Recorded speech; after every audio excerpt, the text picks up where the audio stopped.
बिस्मिल्लाहिर्रहमानिर्रहीम। अस्सलाम वालेकुम। उम्मीद करते हैं आप सब खैरियत से होंगे और रमज़ानुल मुबारक का आज दूसरा रोज़ा है। और आप सब जानते हैं कि आज के जो हमारी वीडियो है वो भी रमज़ान के हवाले से होगी, क्योंकि रमज़ान स्पेशल हमारी वीडियोस चल रही हैं और हमारी इन वीडियोस में कोशिश है कि आपको ज़्यादा से ज़्यादा रमज़ानुल मुबारक की अहमियत के बारे में आगाह किया जाए। आज की वीडियो में हम आपको बताएंगे रोज़े के फ़ज़ाइल के हवाले से।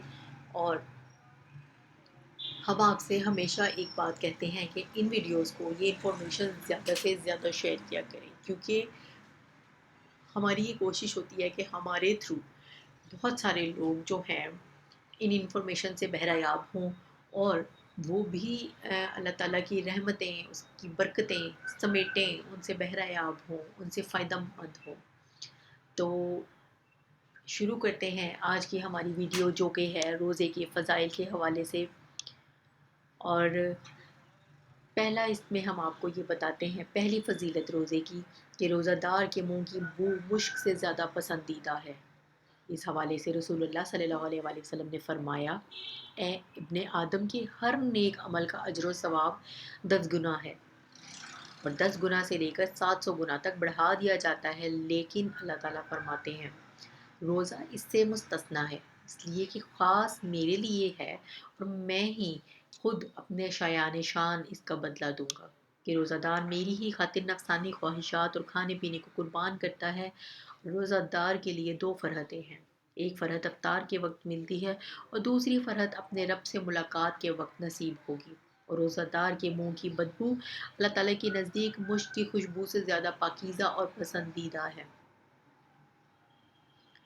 और इसके बाद दूसरे नंबर पर जो इसकी फ़जीलत आती है वो ये कि रोज़ा गुनाहों की माफ़ी का ज़रिया है। रसूलुल्लाह सल्लल्लाहु अलैहि वसल्लम ने फरमाया कि जिस शख्स ने हालत ईमान में सवाब की नीयत से रमज़ान का रोज़ा रखा, उसके पिछले तमाम गुनाह माफ़ कर दिए जाएंगे। मसनद अहमद की रवायत में ये भी है कि अगले गुनाह भी माफ़ कर दिए जाएंगे।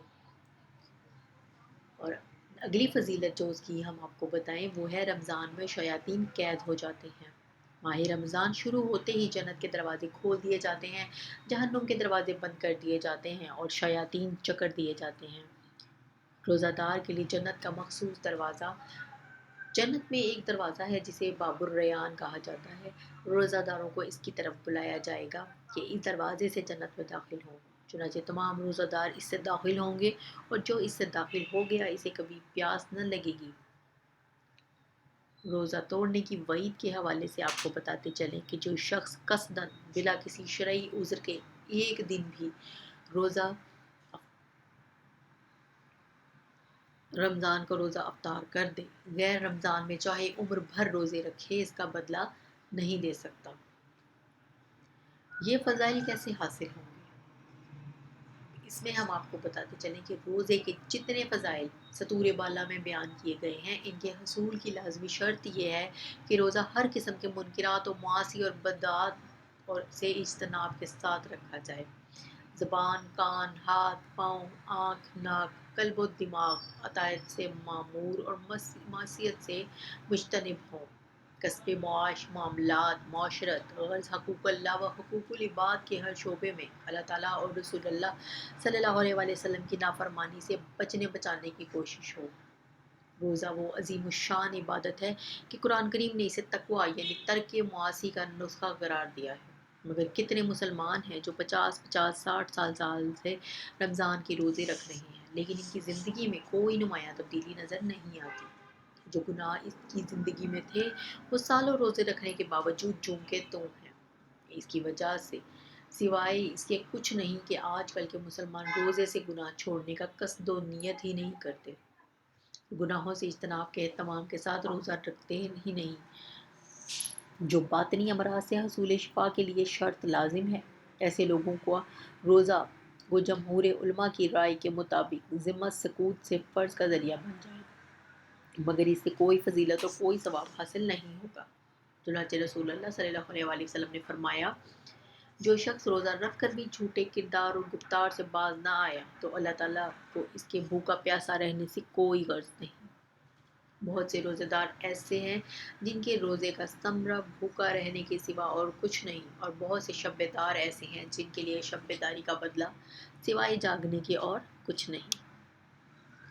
دور حاضر میں عموماً فضائل کے بیان پر خوب زور دیا جاتا ہے اور فضائل کے حصول کے موانع اور وعیدوں کا ذکر بہت کم ہوتا ہے، جس سے عوام کا نظریہ بن جاتا ہے کہ خوب گناہ کیے جاؤ، روزوں سے، لیلۃ القدر سے یا فلاں عمل صالح سے سب اگلے پچھلے گناہ معاف ہو جائیں گے۔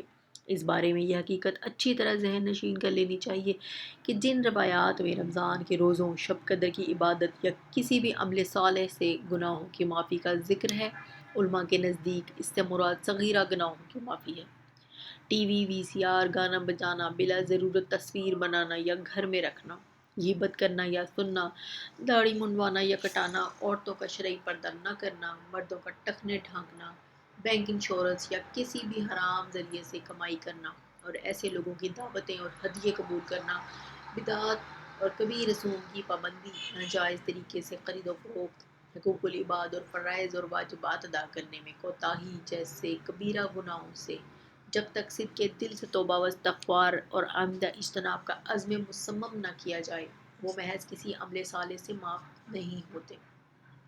اس بنا پر ہر مسلمان پر لازم ہے کہ ماہ مقدس کے آغاز ہی سے ہر قسم کے گناہوں سے کلیتاً احتراز کرے۔ جن گناہوں کی عادت پختہ ہو گئی ہے، ان کو ہمیشہ کے لیے چھوڑنے کی نیت کے استحضار کے ساتھ روزے رکھے۔ اگر اس کے اہتمام کے ساتھ رمضان المبارک کے مہینے کا مختصر سا وقت گزارا جائے تو کوئی وجہ نہیں کہ نفس کی اصلاح نہ ہو اور دنیا و آخرت کو تباہ کرنے والے مہلک امراض اور معاصی سے نجات نہ ملے۔ اللہ تعالیٰ کا بیان کردہ نسخہ کبھی غلط ہو ہی نہیں سکتا۔ تو ہم امید کرتے ہیں کہ آج کی ہماری ویڈیو فضائل رمضان آپ کو اچھی لگی ہوگی۔ اس کو زیادہ سے زیادہ شیئر کیجیے تاکہ دوسرے لوگ بھی رمضان المبارک کی روزوں کی یہ فضیلت جو ہے اس کو جان سکیں۔ انشاءاللہ ایک اور ویڈیو کے ساتھ حاضر ہوں گے، تب تک کے لیے اجازت دیجیے۔ اللہ حافظ۔